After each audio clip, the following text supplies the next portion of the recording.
So this is a story about a new technology that emerged and was kind of in a state of complete chaos for a really long time, and no one really knew what to do with it until finally it got organized and artists started taking it to the next level. And the first place that happens that I'm thinking of is television. If you look at the beginning of television, the first broadcast of television was 1928. And it's not until 1951 that you have the first great TV shows, arguably I Love Lucy and The Honeymooners.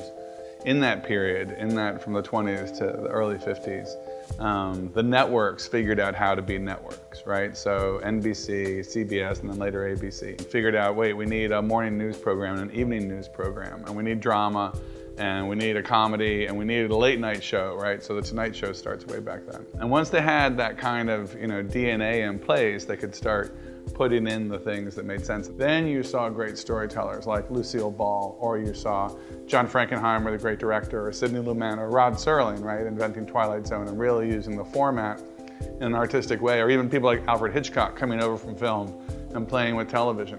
The interesting thing is, why did it take so long? So you're talking about that same distance, 1928 to 1951, is basically the same distance from 1994 when Netscape launched its Mosaic browser and the internet was first available to the average consumer, to today. It's the same gap. It's not a perfect parallel because obviously back in the 40s they had a little thing called World War II that kind of slowed things down a little bit. So now you have digital, which is now emergent, right? So it's now the dominant technology. And I would argue that we still haven't figured out how to tell great stories in a systematic way through digital. And I think we're just really beginning to figure out why. There's some fantastic examples. There's BMW Films, there's the Subservient Chicken, but they were sort of like bright stars in this chaotic universe. And what I see beginning to happen is that brands are beginning to step back from the chaos and build structures within themselves that are real networks. They almost mirror TV networks exactly.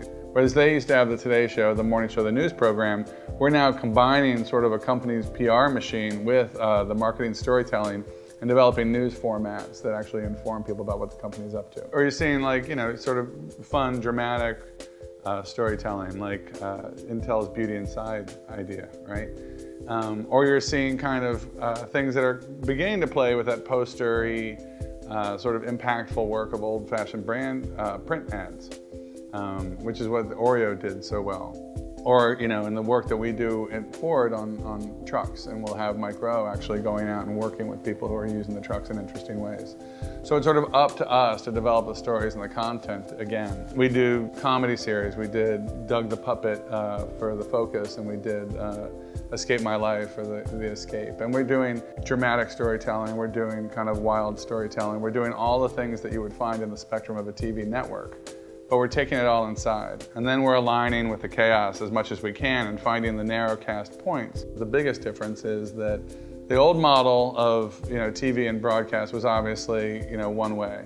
And we talk a lot about how this is two-way now, right? So we can listen like we could never listen before.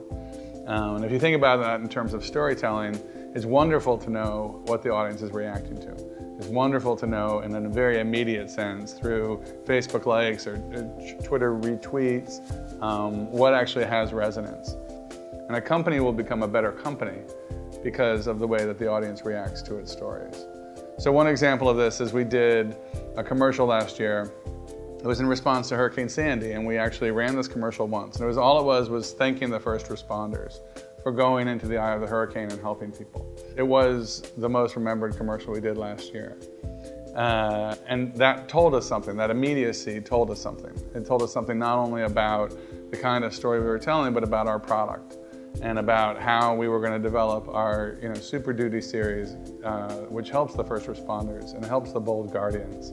And really focus in on sort of making that product speak to that audience better, because we've learned that audience is really listening to us. This new era is going to bring us a new kind of network that provides more stories across a wider emotional spectrum, every variety that you can imagine. I think what you'll find is because it's so immediate and because it's so close up that companies will change, and you'll actually find that better storytelling leads to better companies.